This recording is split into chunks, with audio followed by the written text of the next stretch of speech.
ભીનું કપડું લઈને ચાદર છે, બ્લેન્કેટ છે, એને ભીનું કરવાનું છે. ઓકે. અને પોસિબલ હોય તો એને કવર કરો, ઓકે.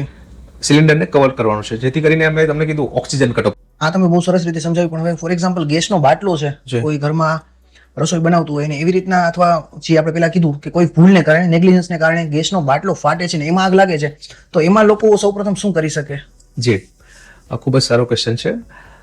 જે એલપીજી સિલિન્ડર છે ને, એ ક્યારે પણ તુરંત નહીં ફાટતો.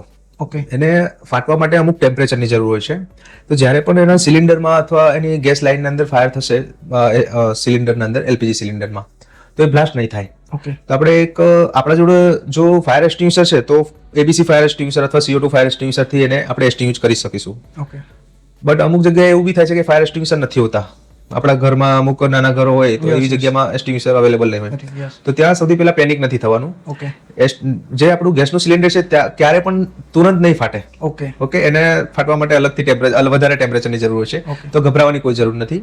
સૌથી પહેલા આપણે પોસિબલ હોય તો એક ભીનું કપડું લઈને ચાદર છે, બ્લેન્કેટ છે, એને ભીનું કરવાનું છે. ઓકે. અને પોસિબલ હોય તો એને કવર કરો, ઓકે.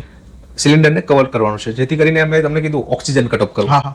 ઓકે. તો પોસિબલ હોય, આપણને આવડતું હોય તો તમે એ રીતનું એને કવર કરીને ફાયર એક્સટિંગ્યુશ કરી શકો છો સિલિન્ડરની. ઓકે. ઓકે. અગર નથી આવડતું તો પછી તમે ફાયર બ્રિગેડને ઓલરેડી તમારે કોલ કરી જ દેવાનો છે. ઓકે.